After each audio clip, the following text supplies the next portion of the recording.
When Anna plugged her husband's tablet in to charge that morning, she only wanted to finish making breakfast, but the screen flashed and her eyes involuntarily dropped to it. Reading the message, she froze, unable to move a muscle. Before we begin, let us know in the comments where you're tuning in from today. We hope you enjoy today's story. The buttermilk pancakes sizzled in the cast iron skillet, and Anna carefully flipped each one with her spatula, checking the underside. The crust was an even golden brown, exactly how Ryan liked them.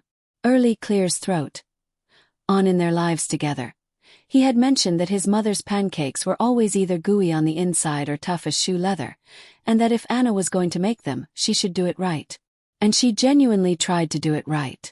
In the French press, a rich layer of coffee grounds steeped, and Anna managed to press the plunger down at the exact second the dark liquid threatened to spill over the glass rim. The aroma of roasted coffee mixed with the sweet scent of vanilla and buttermilk. And in the kitchen, for the first time that morning, it was truly peaceful. From the nursery down the hall, a soft, steady breathing drifted out. 4-month-old Liam was sleeping on his side, his tiny fist tucked under his cheek. Over these past few months, Anna had learned his breathing patterns by heart. When her son was about to wake up, his breaths became deeper and more irregular, as if his little body hadn't quite decided if it was ready to face the day. Right now, the rhythm was smooth and calm. It gave her room to breathe, too. Room to finish cooking, pour her husband a cup of coffee, sit across from him, and finally have a calm conversation. That was exactly what Anna had planned. Calmly, without accusations, without resentment, without tears, like two adults who shared a newborn and a life together. She pulled 2 plates from the cabinet, the large one with the blue rim for Ryan, the smaller one for herself. She plated the pancakes carefully, adding a dollop of butter and a spoonful of homemade strawberry preserves her mother had canned the previous summer. Her mom always had a stockpile of these mason jars labeled with masking tape and a Sharpie. Strawberries summer. When Anna was pregnant, her mother had brought over an entire grocery bag full of them, saying, "Vitamins, sweetie." She'd barely used any sugar. Anna had laughed at the time, pointing out that 3 spoonfuls of jam still had more sugar than a soda, but she kept the jars, and now she opened one almost every morning. A unique silence hung in the kitchen, the kind that only exists between 6 o'clock and 8 o'clock in the morning before anyone in the condo building has left for work. The elevator was still asleep, and outside the Seattle sky was only just beginning to lighten into a pale gray. Anna used to love this time of day before Liam was born because she and her husband could have breakfast together. After the baby, she loved it because Liam usually slept and she could just be herself. Not a mother, not a wife, not an exhausted woman, but simply Anna, a 32-year-old woman in a faded floral bathrobe. Her hair tied up in a messy bun holding a hot mug. She placed Ryan's mug in front of his usual seat. They used to have a tradition of eating breakfast together, sitting face to face. Ryan loved telling funny stories about work, his co-workers, or pointless corporate meetings. Anna would listen, laugh, and sometimes offer him another pancake. That tradition was gone now. Ryan usually ate standing up, staring at his phone, or he'd just say, "I'll grab something at the drive-thru," grab his Yeti tumbler and leave. But today, Anna had decided it would be like the old days. At least she would try. She straightened the dish towel hanging on the oven handle. It was new white with embroidered wheat stalks. Her mother had gifted it to her the last time she visited from the suburbs. "You only have dreary gray rags, Anna." Her mother had said, "Take this. Brighten up the kitchen a little."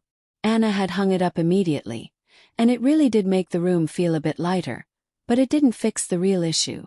Their home felt cold. Not the temperature, but something else. She thought about it now, stirring a splash of milk into her coffee. She thought about it while simultaneously trying not to think about it. Before their son was born, she was so sure that his arrival would fill the house with warmth. She and Ryan had tried for a baby for almost 3 years. First, it just didn't happen. Then came the doctors, the endless tests. There was one heartbreak they never spoke of out loud again. And then finally she saw those 2 pink lines.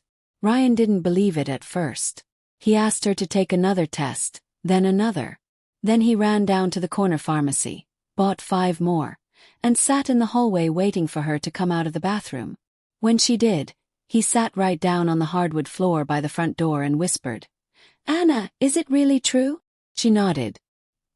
He pressed his forehead against her still flat stomach and cried. Ryan never cried. He joked later that her pregnancy hormones must be airborne. They went to every ultrasound together. Every single one. Ryan would hold her hand, staring at the monitor like he was witnessing a miracle. And the whole drive home he'd repeat, "Did you see the heartbeat? I saw the heartbeat." Picking a name took time. Ryan wanted Anthony after his grandfather. Anna loved the name Liam. They playfully argued about it right up until delivery. But when Anna, hands still shaking with exhaustion, looked at that wrinkled red little face and said, "He's Liam," Ryan, standing beside her in blue scrubs and a ridiculous high-ret, nodded. His eyes were dazed and overwhelmingly happy, like a man who had finally reached the end of an agonizingly long journey. He whispered, "Anna, I promise you, our real life starts now. A life better than anyone else's, and a new life did start, just not the way she had imagined." Ryan lasted a week, maybe a little more. First, everything was perfect. He did diaper runs, bought baby formula, took photos of their sleeping son, and texted them to his mom with a caption, "Your grandson." But then came the nights. Liam woke up every 2 hours, sometimes more. Anna would get up, nurse him, change him, rock him back to sleep. Ryan got up with her at first, but then he stopped. She was the one who told him, "Go to sleep. You have work in the morning." But soon he started waking up irritable anyway. He complained that he had brain fog and couldn't function at the office. Then he started sleeping in the guest room so at least one of us can get some rest. It sounded reasonable, but that reasonable distance kept growing and Ryan's presence in her and Liam's life began to shrink. He started staying late at the office, an hour at first, then 2, then coming home long after their son was already asleep. He claimed he was buried under a massive new project that his quarterly bonus depended on it. Anna believed him. Then he started grabbing drinks with his buddies after work. Just Kyle and Dan, guys she had known for years. It bothered her, but she let it slide. Soon though, the friends disappeared from his stories. All that was left were vague meetings and deflected questions. Anna found herself sitting in the dark kitchen at night, giving her son a bottle, staring out the window at the apartment complex across the street. In an identical illuminated window, she saw another woman alone holding a baby. The thought that there were probably thousands of lonely kitchens just like hers made her stomach drop. Ryan stopped touching her. First, Anna thought it was normal. Postpartum recovery takes time. Her OB-GYN had said so, but the months dragged on and he only pulled further away. If she placed a hand on his shoulder, he would flinch almost instinctively like he'd been burned. It wasn't intentional, which somehow made it hurt more. One night she said, "Ryan, I miss you." He replied, "I'm exhausted, Anna. I can't even breathe in this house." That was the first comment. More followed. "It's impossible to work here. It's impossible to relax here. Smells like sour milk." He never yelled. He said these things calmly like he was commenting on the weather. And that casual cruelty was scarier than any screaming match. Then Ryan acquired a strange detached lightness, an energy he hadn't shown at home in a long time. He would come home late but not exhausted. He looked energized. He smelled like a crisp, expensive cologne, definitely not his usual brand. He smiled at his phone. Once she walked into the living room and found him on the sofa, staring at the screen, chuckling to himself. When he noticed her, the smile vanished like someone had flipped a switch. He placed the phone face down on the armrest. "Oh, you're up," he said, as if she were a stranger intruding in his house. He started taking his phone into the bathroom to text. That was the biggest red flag. Before Ryan would text his mom or a coworker right in front of her. Now his phone would buzz in his pocket. He'd glance at the screen, say, "Hold on a second," and go to the bathroom. He'd run the faucet, come out 10 minutes later looking composed and slightly distant and wouldn't touch his phone for the rest of the night. Anna saw all of this. She wasn't naive, but every time she gaslit herself. Wait, you just had a baby. Your hormones are a mess. Don't make things up. Men take longer to adjust to fatherhood. Give him time. But the adjustment never came. And today she had decided she was done waiting. They were going to talk. No drama, no tears, no wild accusations. They would sit down as adults face to face. And she would ask, "What is going on with you, Ryan? What is happening to us? Where do you go at night? Why don't you hold your son? Why do you look at me like I'm just a roommate?" She plated the last pancake, wiped her hands on the wheat stalk towel. From down the hall came a soft sound. Ryan stepping out of the bathroom.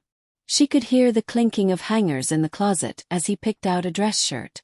Anna glanced at the clock. 4 to 7.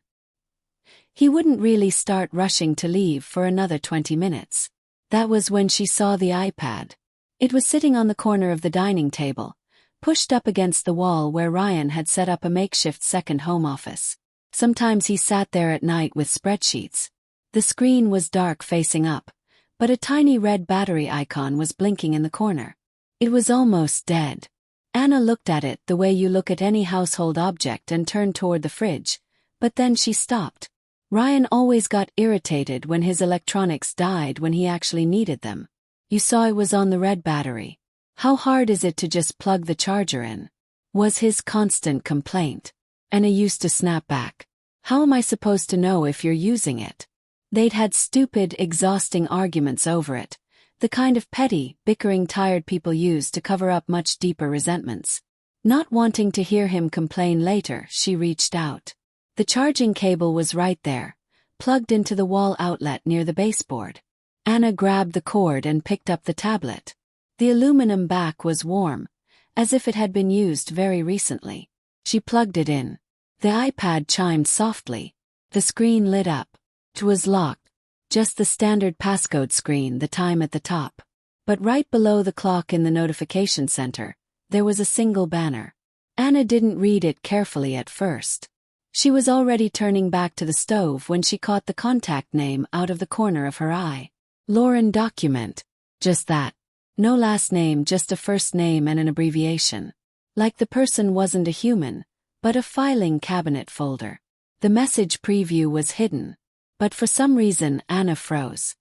Her heart gave a sudden uncomfortable lurch before her brain even understood why. Lauren could be anyone. Co-worker, an accountant. Doc could mean documents. Or a doctor. Ryan had mentioned his back was acting up and he needed to see a specialist. Anna herself had told him, "Just go. Don't put it off." It could easily be a doctor's office. But her hands were already going cold. Not out of terror yet, just that subtle, almost invisible intuition that women possess, though they rarely trust it until it's too late. She wanted to put the tablet down. Truly she did.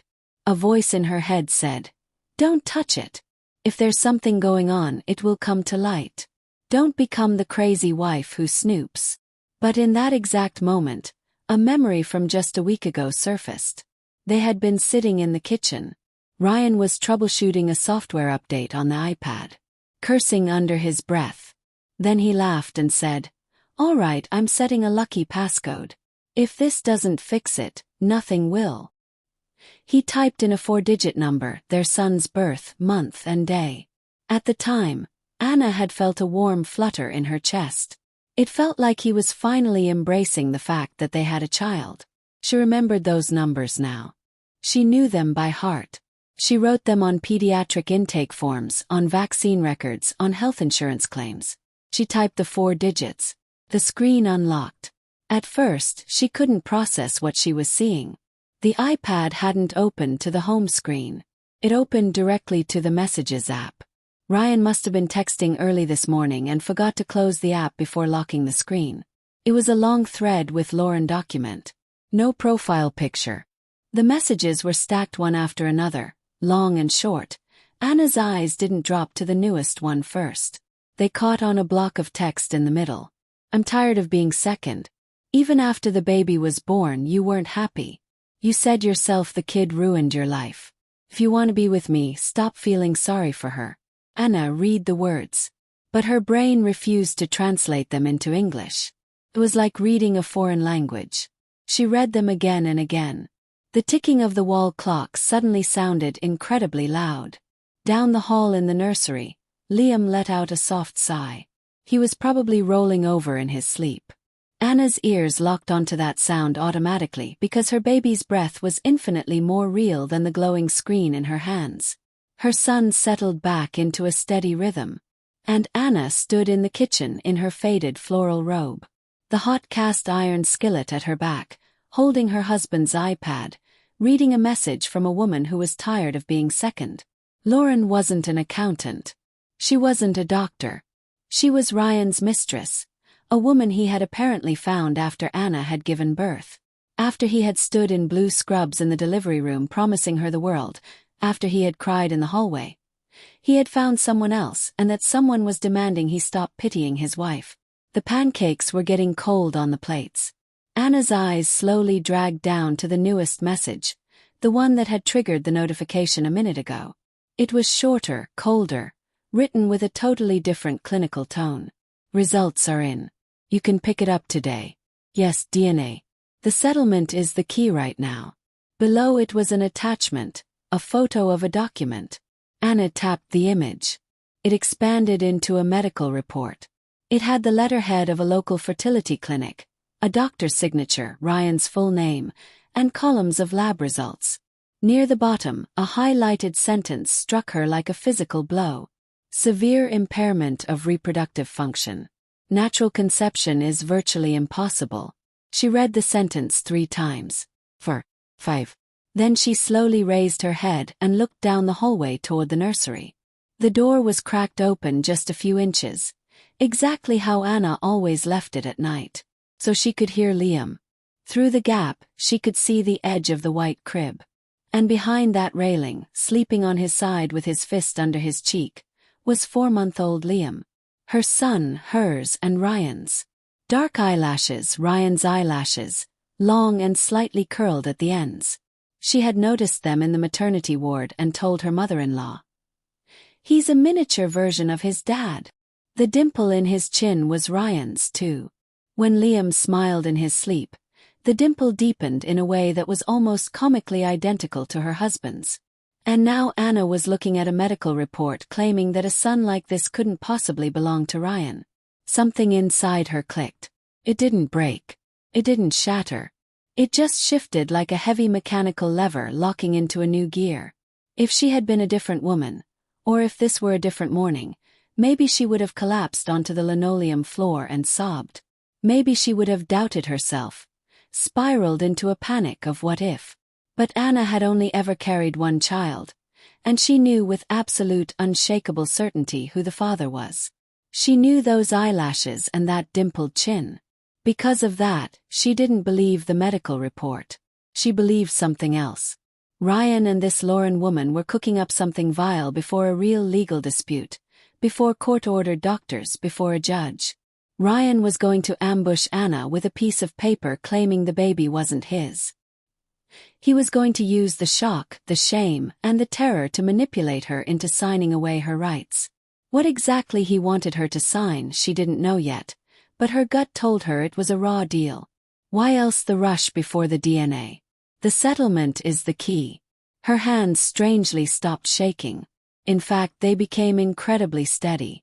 She reached into her pocket, pulled out her own iPhone, and rapidly took photos of the iPad screen. First, the message about being second, then the text saying the baby ruined his life. Then the texts about the DNA and the settlement. Then the medical report, then a close-up of the clinic's letterhead and the signature. She didn't breathe the entire time. When she finished, she exhaled, checked her camera roll to ensure the photos were sharp, and closed the Messages app. She carefully pressed the lock button on the iPad. The screen went black. Anna set the tablet down in the exact spot she'd found it, facing up on the corner of the table. She left the charger plugged in. It had to look exactly like she had just done him a favor by charging it without snooping, without reading, without knowing a thing. She turned back to the stove. The burner under the skillet was still on low. She had forgotten to turn it off. Anna twisted the knob. The flame died and the kitchen descended back into absolute silence. In that silence, she heard footsteps in the hall. Ryan was walking toward the kitchen, moving with the slow, confident stride of a man who has everything under control. He smelled like that crisp, expensive cologne. His dress shirt collar was perfectly pressed. His hair still slightly damp from the shower. He looked put together, rested. Far too rested for a man who had spent the last week complaining that his own home was suffocating him. "Oh, you're up," he said, pausing in the doorway. His eyes swept over the table, the coffee mugs, the pancakes, and landed squarely on the iPad against the wall. For a fraction of a second, a tiny crease appeared between his eyebrows. If Anna didn't know what she knew now, she would have missed it. But she caught it. "Did you plug it in?" he asked. "Yeah, I did," Anna replied. Her voice was perfectly level. Even she was surprised by it. "Sit down. Your food's getting cold." He sat in his usual chair across from her, unfolded a paper napkin, and picked up his fork. He looked at her across the table, and in his eyes, she saw that familiar look from the past few months. A calm, slightly detached, almost polite attention. The look of a man thinking about somewhere else while eating someone else's food. Anna poured his coffee, sat across from him, and folded her hands on the table. "Are you going to be home tonight?" she asked. Ryan chewed, took a sip from his mug, and let his gaze drift to a point somewhere above her shoulder. "I don't know," he said. "I have an issue I need to handle." And in that second, Anna realized that he wouldn't be the only one handling an issue today. Ryan ate fast. He used to linger at the table. He used to tell jokes, ask for seconds, tell her she was the best cook in Seattle. Today he inhaled 3 pancakes, pushed the plate away, wiped his mouth and stood up. He finished his coffee standing by the sink, checked his Apple Watch and said, "All right, I got to hit the road." He grabbed his suit jacket from the back of a chair and slipped it on.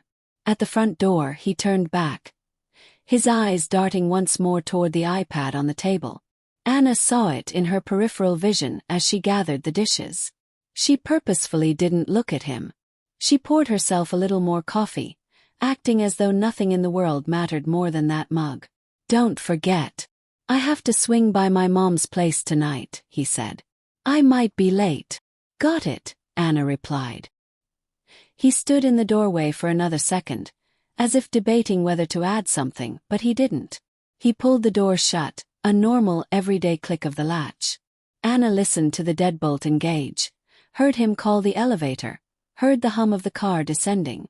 Only then did she put her mug down. She set it down very carefully because her hands had suddenly stopped being steady. In the nursery, Liam stirred. Soft, sleepy grumble. Not crying yet, just the warm-up. Anna stood up, wiped her hands on the wheat stalk towel, and walked to her son. Liam was lying on his back, waving his little fists in the air the way babies do when they want to be picked up. He saw his mother broke into a wide, toothless grin, and the dimple in his chin deepened. Anna leaned down, scooped him up, and pressed him tightly against her shoulder. He was warm, a little heavy, and smelled like baby lotion and that unique, intoxicating scent of infancy. She stood there for a full minute, her eyes closed, breathing him in deeply. "Let's get you fed, little guy," she whispered. The day slipped onto its usual tracks. Anna moved through the condo on autopilot, nursing, changing diapers, washing bottles, loading the sterilizer, doing a load of baby clothes, folding them on the living room sofa. Everything was identical to yesterday, the day before, and last week, except playing on a continuous scratching loop in her head were 3 phrases. "Ginny. The settlement is the key." Tired of being second, she tried to push them away, but she couldn't. They echoed when she mixed the baby cereal.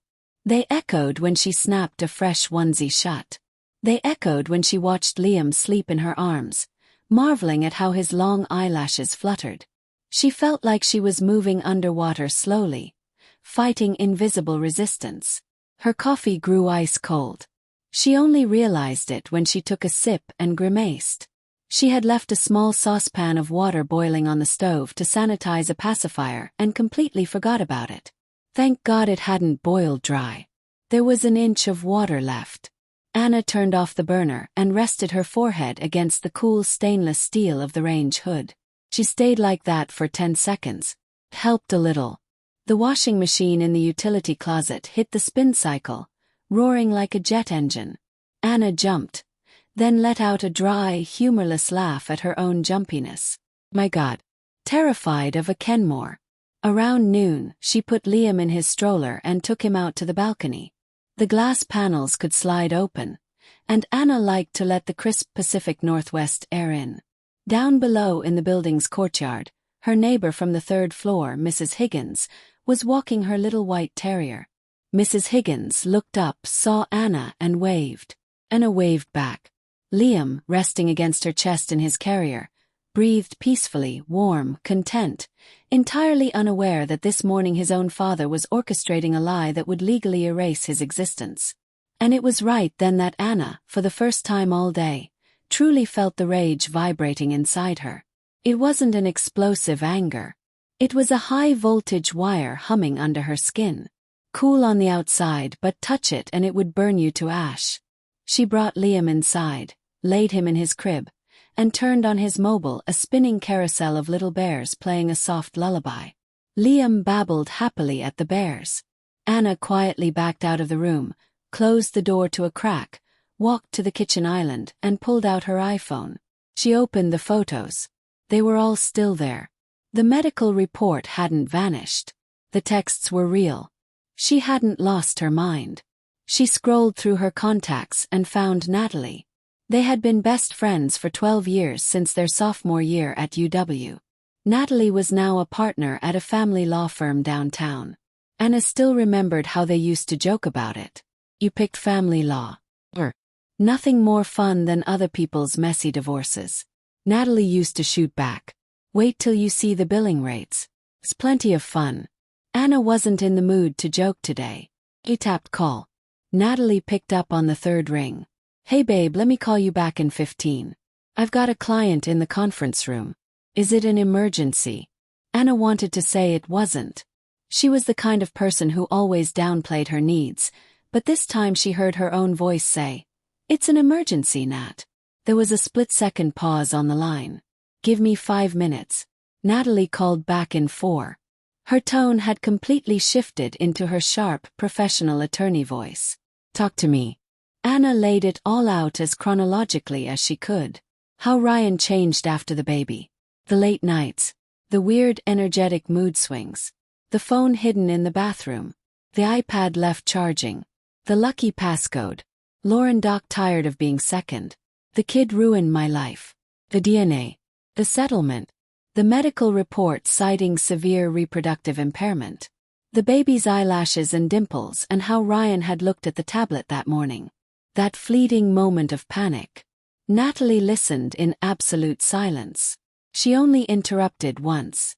"Did you take pictures on my phone?" When Anna finished, the line went quiet for a solid minute. Then Natalie began speaking slowly and clearly the way a dispatcher talks to someone standing on the edge of a bridge. "Anna, listen to me very carefully.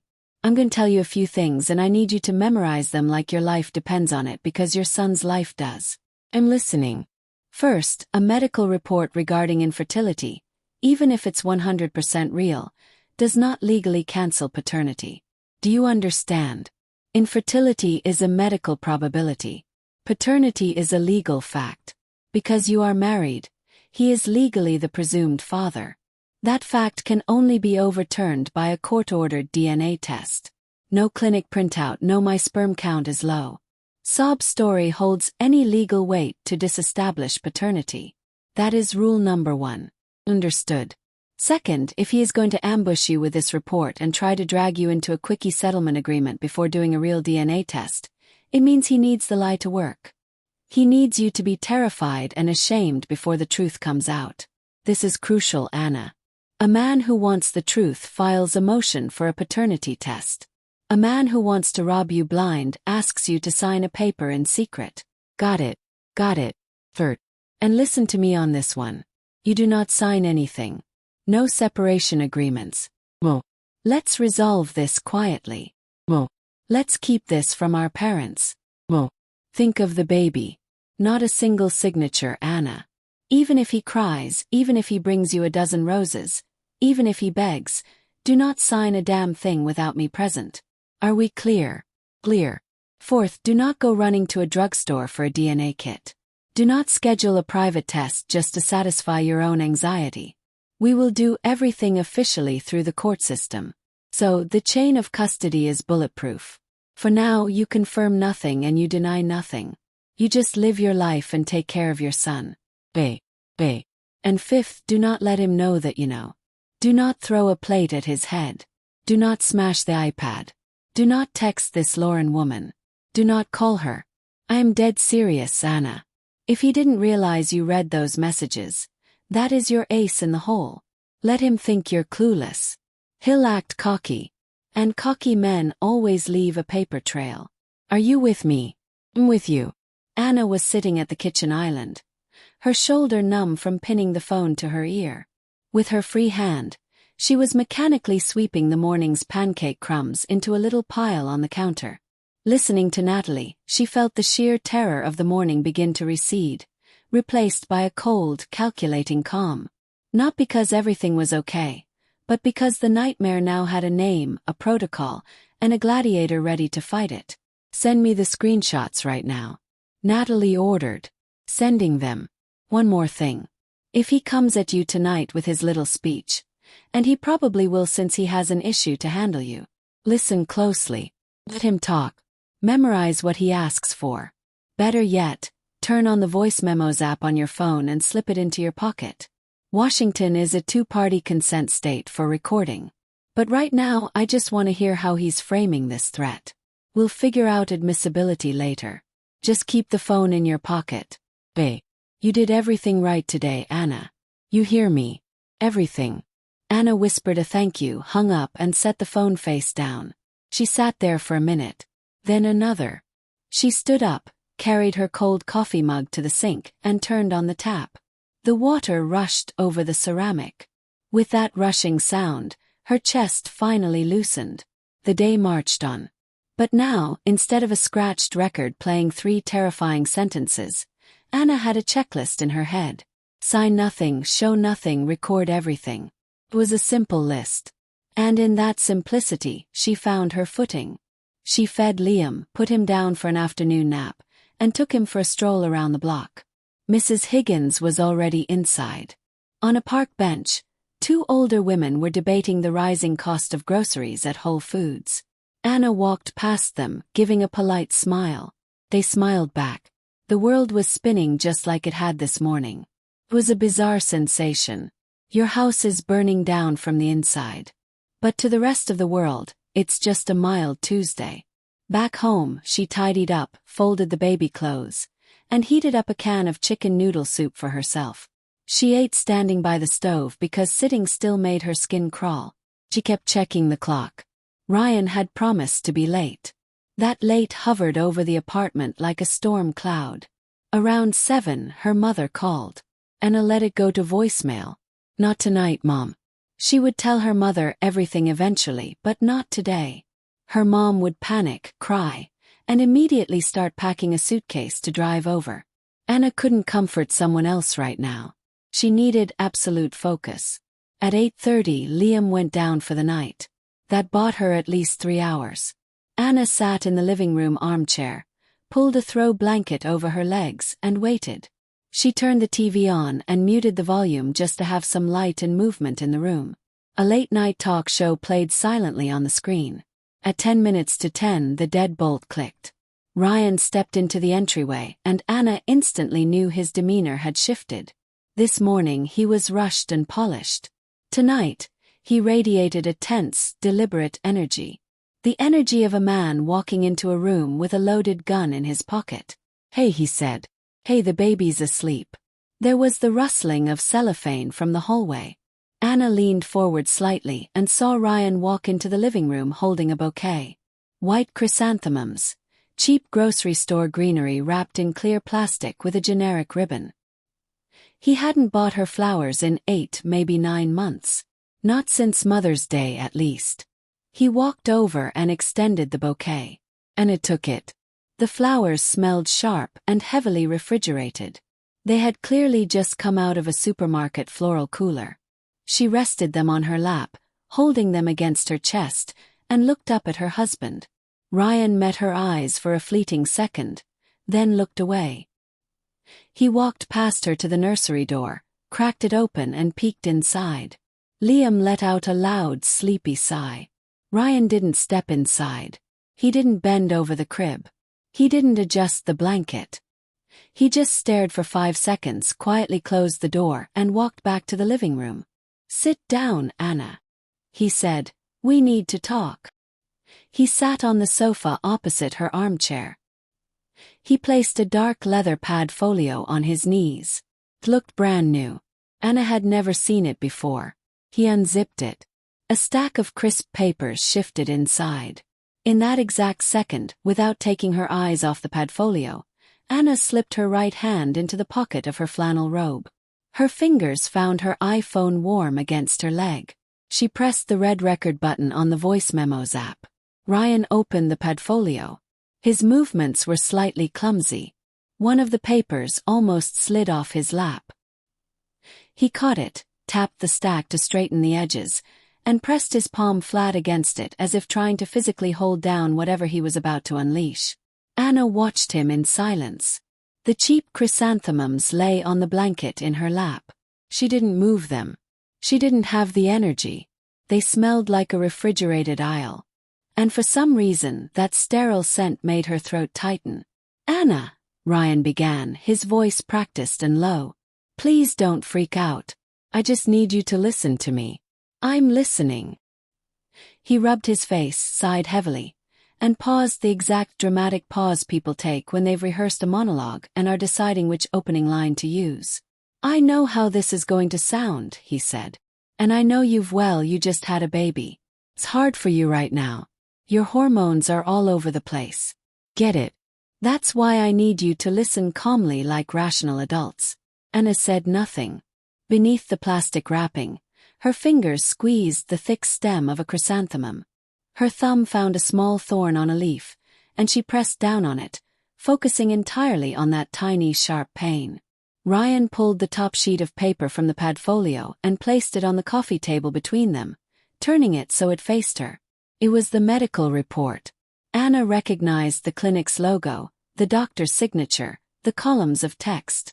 Only now the paper looked crisp and real, as if he had printed it at the office that very afternoon. "I went to a specialist," he said. "I've been meaning to go for a while. You know, my back has been acting up. Anyway, they ran some blood work and they found some serious issues. It's all right there. You can read it. I'm not going to play games with you, Anna. I'll just give it to you straight. According to these labs, natural conception for me is virtually impossible." He stopped talking and stared at her, waiting for the explosion. Anna slowly lowered her eyes to the paper. She looked at the highlighted sentence she already had memorized. "Severe impairment of reproductive function. Natural conception is virtually impossible." She stared at it as if reading it for the first time, then slowly lifted her gaze back to his. And she asked. Her voice was flat, slightly raspy. "How do you mean?" And Ryan leaned forward, incredulous. "Anna, do you understand what this means? You tell me." He rubbed his face again and licked his lips. It means I can't be certain Liam is my son. I'm not saying I'm blaming you. Look at me. I'm not accusing you of anything malicious. Maybe something happened. Maybe it was a mistake. I don't know. Maybe you didn't even know. But facts are facts. I have these lab results. And having a kid with these numbers is a massive medical improbability. Anna stared at him. She didn't see her husband anymore. She saw a man delivering a thoroughly rehearsed pitch. She knew it because his pauses landed on perfectly calculated beats. She knew it because he said, "I'm not accusing you," with the exact inflection designed to make it feel like an accusation.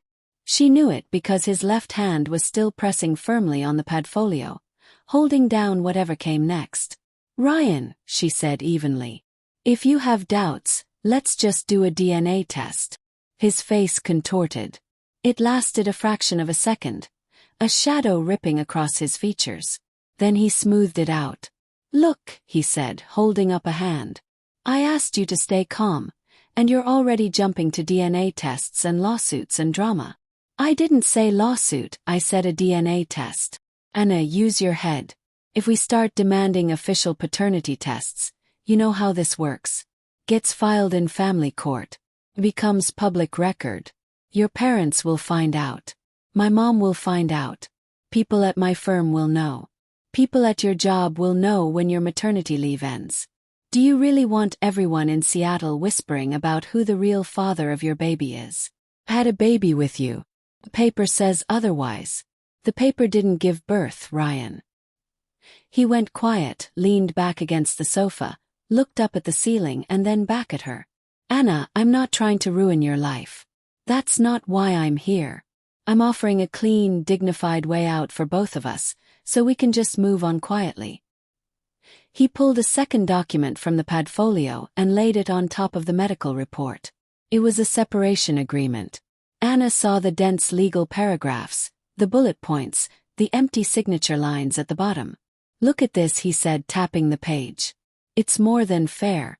I keep the condo, obviously, since my salary pays the mortgage. You know that I keep the SUV. It's in my name anyway, but I know things are tight for you, so I'm giving you a lump sum. See, right here, enough for you to get a deposit on an apartment and get back on your feet. And what about child support? Well, there's a specific clause for that. We'll revisit the child support issue after we establish biological paternity. If he's mine, I pay. If he's not, well, you understand. Anna stared at the contract, but for some reason the letters blurred and all she could focus on was the vein pulsing in Ryan's neck. It was throbbing rapidly, rhythmically, like a metronome clicking at double speed. Tick-tick. He was terrified. The main thing is we keep this quiet, he urged. His voice softening into a fake sympathy. Just a contract. We go to a notary. We sign it. We file it. And it's done. Nobody ever knows. No messy court battles. No dragging our names through the mud. No lawyers. Until La choked on the word. He blinked hard, catching himself. Until we get our own mediator. I won't even bring my lawyer into it if you just agree to handle this maturely. We settle this between us. Lauren. He had almost said Lauren. Anna heard it loud and clear, but her face remained a mask of stone.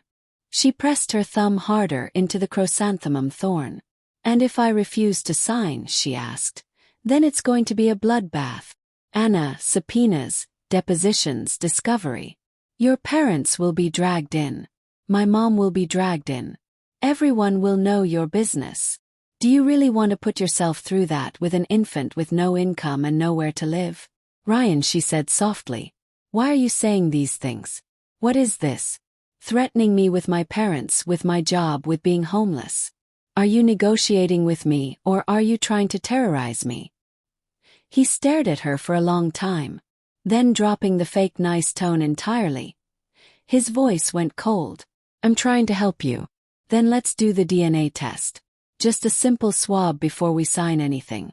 I don't understand why you are clinging to this delusion. He snapped, losing his cool. And I don't understand why you're being so stubborn. Ryan stood up, paced over to the window and paced back. He sat down heavily. Fine, he said, holding up his hands in mock surrender. I'm not forcing you to decide tonight. Don't sign it today. Think about it. Take the weekend. But I am begging you. Do not drag anyone else into this. No lawyers. No calling your mom. This stays between us. Hill. Anna slowly lifted the bouquet off her lap and placed it on the armrest of the chair. The chrysanthemums slid inside their plastic sleeve. I am not signing a single page of that without my attorney, he said. Period. Ryan slammed the padfolio shut. The loud crack made Anna flinch for the first time that night. His meticulously crafted composure completely shattered. An ugly red flush crept up his neck. So you want a war, he hissed. No, Anna replied calmly. I just decided not to hand over my entire life over a piece of paper your mistress printed out. The living room fell violently silent. It was so quiet Anna could hear the kitchen faucet dripping down the hall. Ryan turned paper white.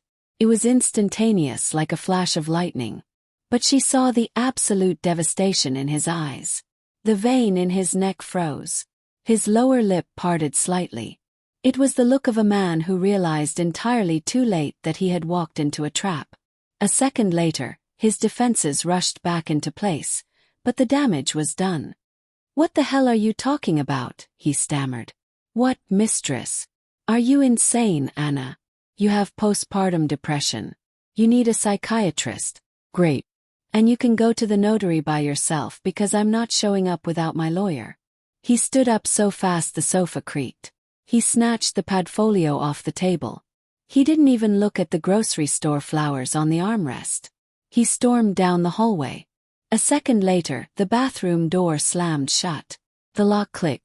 The sink faucet turned on full blast.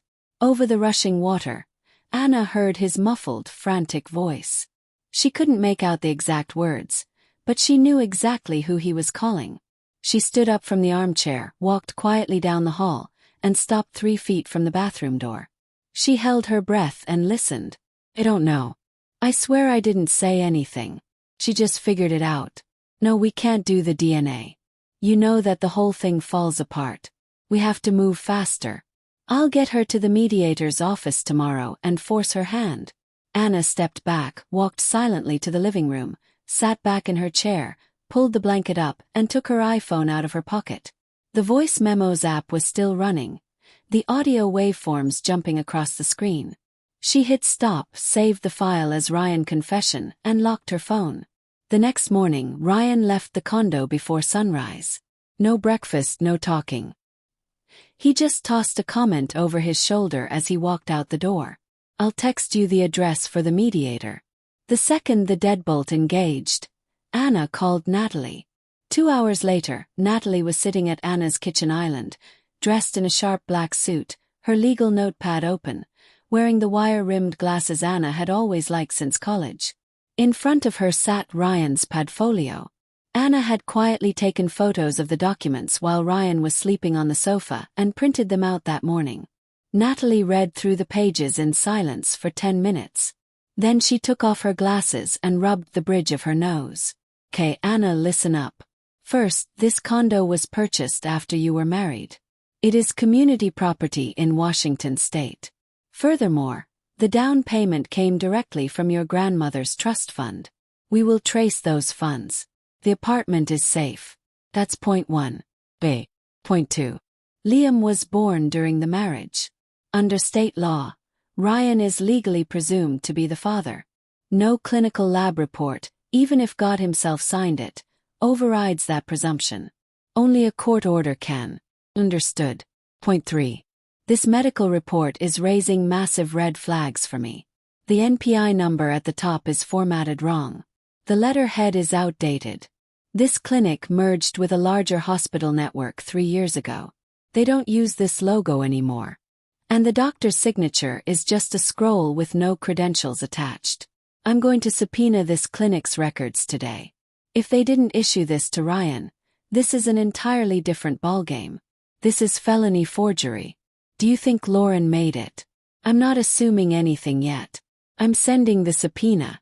We'll talk when the hospital responds." Natalie snapped the padfolio shut.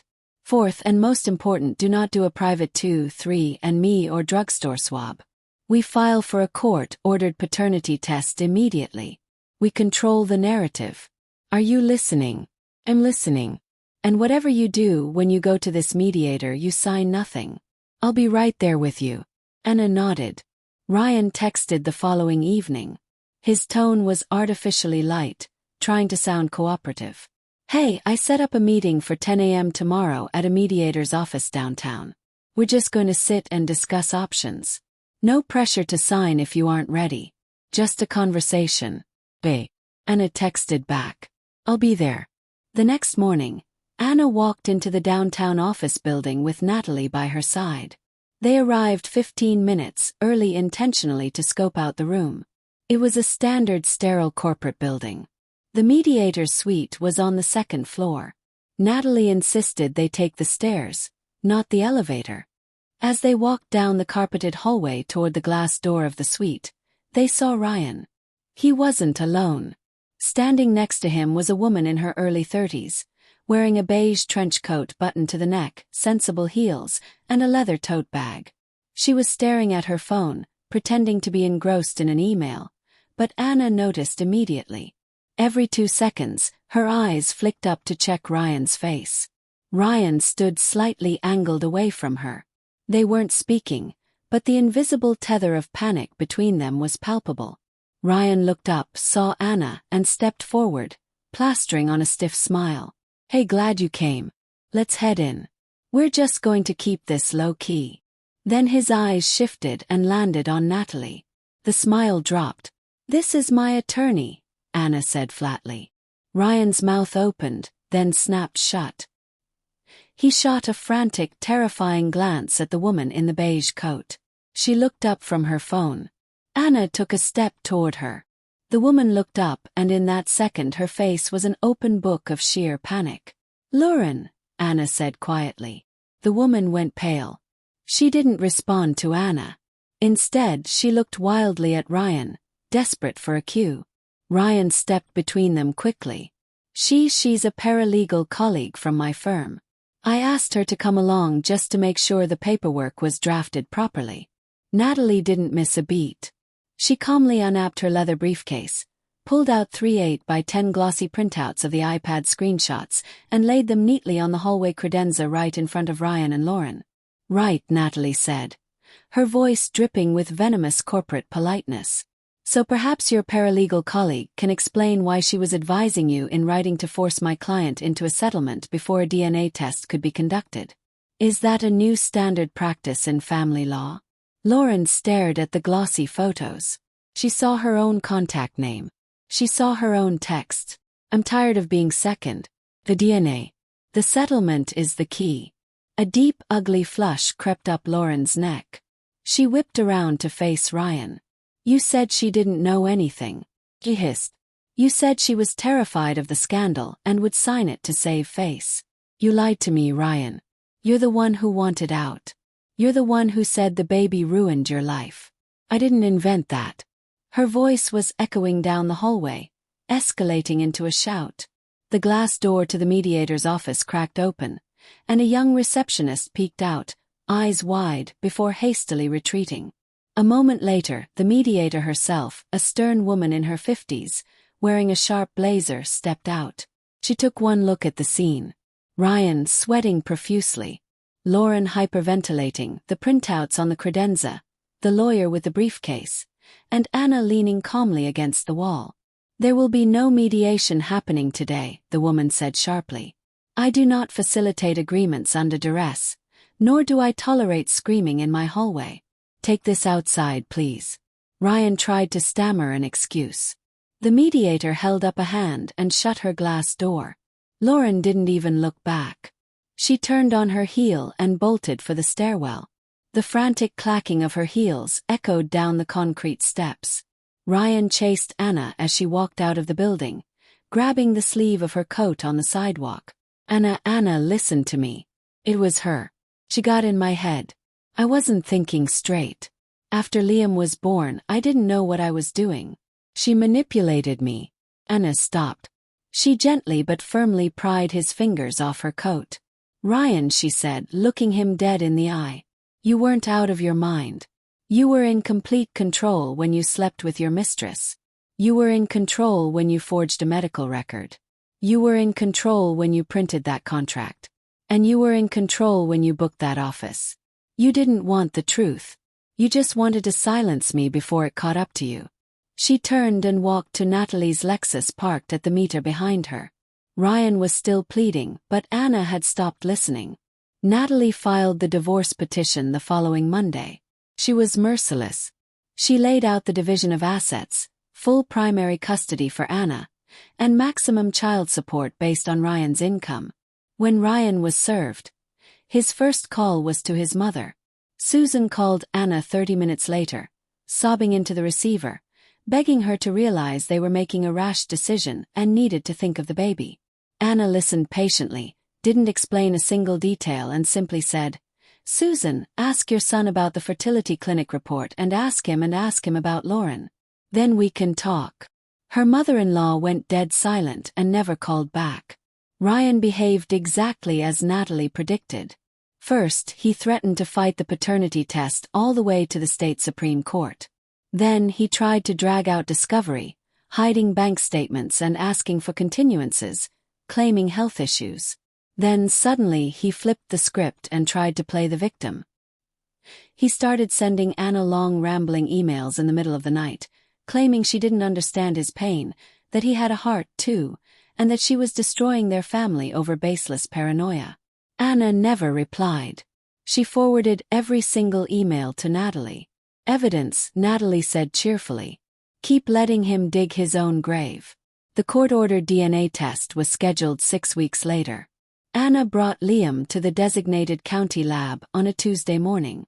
Ryan was already there in the waiting room, looking haggard and unshaven, wearing a wrinkled Patagonia fleece she'd never seen before. He didn't say hello.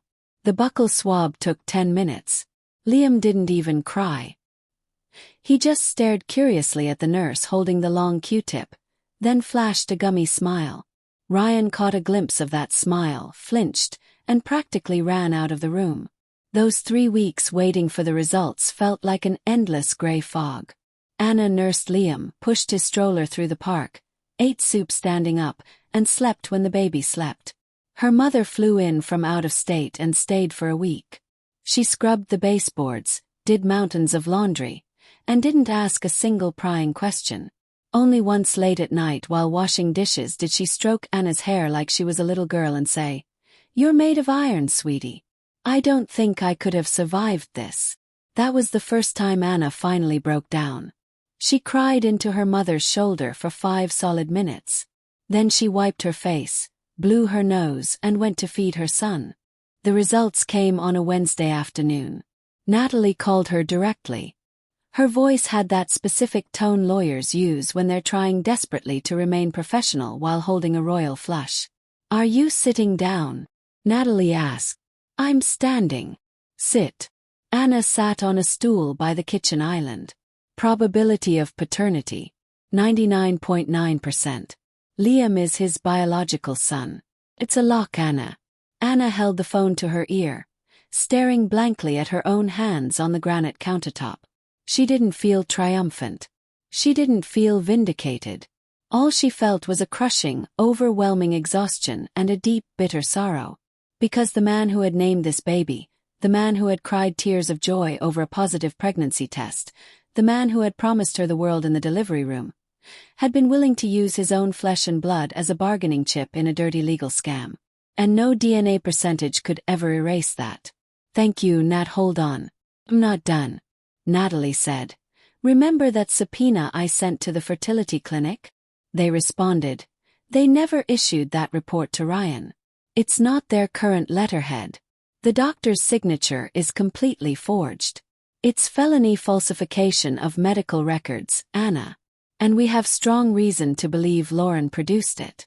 Turns out she used to work as an admin at a Quest Diagnostics lab 2 years ago. She had access to the templates. I'm submitting it all to the judge. Do it. Submit everything. The divorce finalized 2 months later. Ryan backed into a corner by the overwhelming evidence, and his own lawyer, who undoubtedly warned him he was staring down the barrel of a fraud charge, suddenly became very agreeable. The late-night victim emails stopped.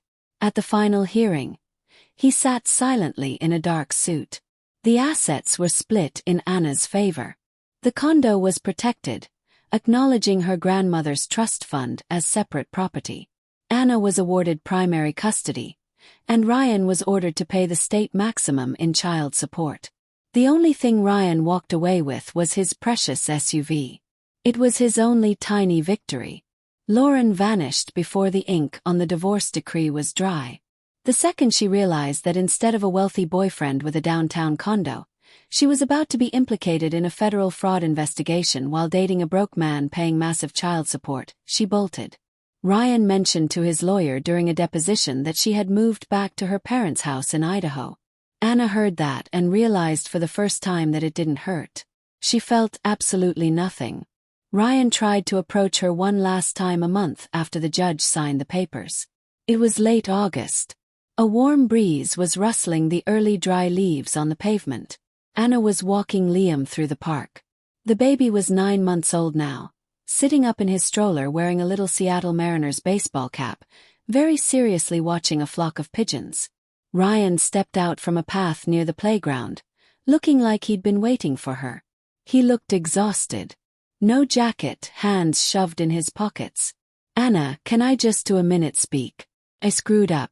I know I did. But you have to understand I believed her. She fed me lies.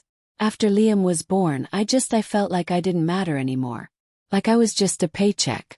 I didn't know how to handle it. I wasn't in my right mind."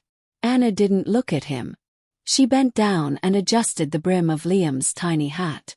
Liam reached up and grabbed her index finger with a surprisingly strong grip, his whole little hand wrapping around it. She stood back up. "Ryan," she said softly, "you weren't terrified that he wasn't yours. You were terrified that he was, because if he was yours, it meant you had to step up and actually be a father, not just a guest in your own house. And you didn't want to be a father." Ryan stood frozen. He opened his mouth, but no sound came out. He closed it. He gave a slow, defeated nod, turned and walked away down the path. He walked slowly, like a man who genuinely had nowhere left to go. Anna watched his back for exactly 1 second, then turned the stroller and pushed Liam toward the swings. Liam turned 1 year old at the beginning of spring. The infamous Seattle rain had finally taken a break. The courtyard smelled like wet cedar, and the trees were bursting with bright green buds.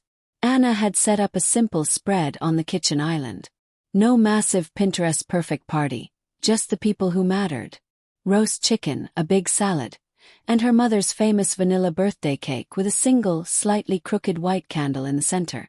Liam immediately tried to grab the flaming wick, and Anna had to gently pull his hands away. Her mother was there. Natalie was there. She had become more of a sister than a friend over the past year. Anna's old college roommate had come with her husband and toddler, and Mrs. Higgins from the 3rd floor had brought her little white terrier, who was currently hiding under the table, waiting for dropped crumbs. It was a small group, but the kitchen felt so incredibly full. Everyone was laughing, taking photos of the baby. Mrs. Higgins was telling a story about how her own son's first tooth came in so crooked they thought he'd look like a pirate for life. Anna's mom was cutting massive slices of cake for everyone. Liam was sitting in his high chair, wearing a crisp new white button-down shirt. When Anna lit the candle again, he froze, staring at the flame with wide, dark eyes. His eyelashes were long, curling slightly at the ends his father's eyelashes. The dimple in his chin deepened as he smiled at the glowing light. Anna leaned over and blew the candle out for him. Everyone clapped and cheered. Sitting on the counter, plugged into the charger next to the stove, was Anna's iPhone. The screen lit up. A notification banner dropped down. Anna reached over and picked it up. For a split second, just a microsecond, a ghost of a memory echoed in her chest.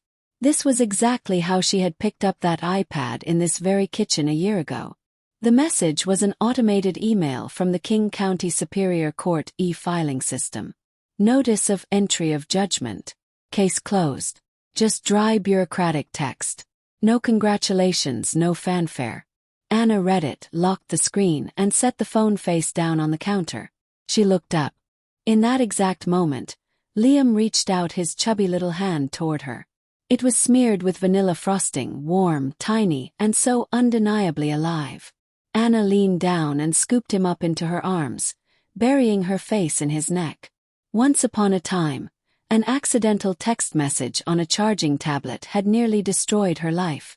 But standing in her sunlit kitchen, holding her son, Anna knew the absolute truth. It hadn't destroyed her life. It had saved it. It had saved her from a man who wanted to turn motherhood into a liability, love into blackmail, and his own son into a bargaining chip. Ryan had thought a fake piece of paper would buy him his freedom, But the exact opposite happened. The truth was what had finally set her.